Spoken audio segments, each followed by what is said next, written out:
Hey scrappy friends, it's Ashley and today I have a video for you for Pinkfresh Studio. This is for the June monthly challenge. You can play along with these challenges each month to win some great prizes from Pinkfresh Studio. And you saw the photo there at the beginning. The challenge for this month is using bows and the color scheme. So I started out with a bunch of different products just to kind of bring in the colors for that color scheme. I'm actually using products from Let Your Heart Decide, Be You, Live More, some of the Mix 2 collection. So you'll just see me working with different things for this layout. And when I thought of the bows for the challenge, for some reason kites popped in my head. That was the first thing I thought of.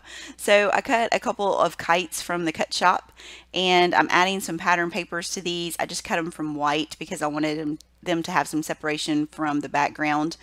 So this one has a kind of a positive and negative kind of shape. I wanted to add some color to those top two white cardstock pieces. So I'm actually using the cut pieces that came out of the kite to cut the pattern papers to go on those. So you can see how I'm just layering the pieces. A couple of them go on front of the kite and then a couple of them go behind. So the ones that go on top of the kite piece I'm cutting to the exact size, and the ones that go behind the kite I'm cutting a little larger.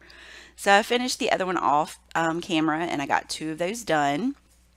So now I'm going to add my photo and start embellishing with the bows. And these bows are from, let's see, I mixed so much stuff together. I think they're from the Mix 2 and maybe the BU collection or Let Your Heart Decide. I can't remember. I'd have to look back. But I'm going to use these on the little kite string.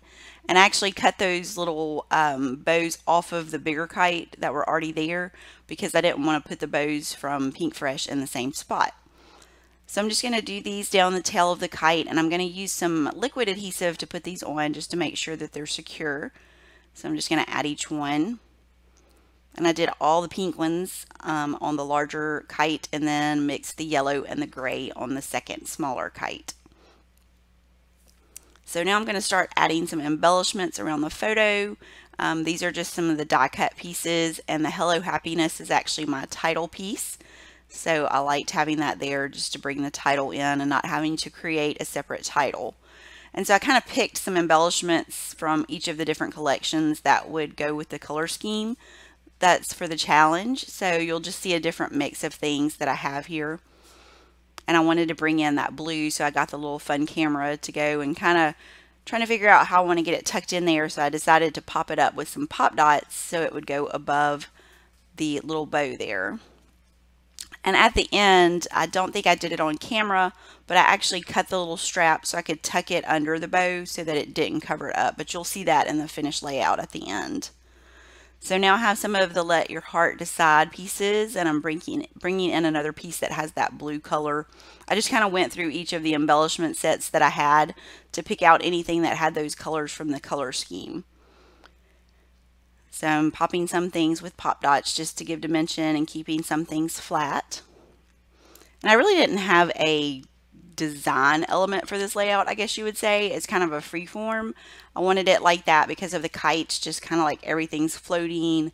There's not really a set pattern for the way that I did the layout, but I really like the finished look and how it turns out at the end. So these are some of the little kind of epoxy type stickers. I really like those, and bringing in some more of that kind of light peach color. And I always have to have puffy stickers, so I grabbed a little puffy sticker and it's a heart. And I pop that up with a pop dot, and then I'm cutting this little kind of branch leaf puffy sticker and adding it right behind there. I'm just checking around to see if there's anything else I want to add, and I grabbed another little heart there to go at the top. And I'm looking at the stickers one more time because I felt like I needed something to balance at the top and bottom. So I add a couple more of those there at the top of the page and the bottom of the page. And then I wanted to add my date. I said in another video that I wanted to get back to adding the date to my layouts. I kind of stopped doing that for some reason. So I'm trying to be more conscious of adding the date to my layouts. I don't do journaling really, so I want to at least have the date on my layouts to know when the pictures were taken. So I hope you enjoyed the video today. You'll see the finished layout here at the end and a close-up, and I hope you'll go over to the Pinkfresh Studio blog and check out the challenge. You can see my layout and a couple of layouts from some of the other designers for some inspiration. So I hope you'll play along to win that prize for this month. Thanks so much for watching.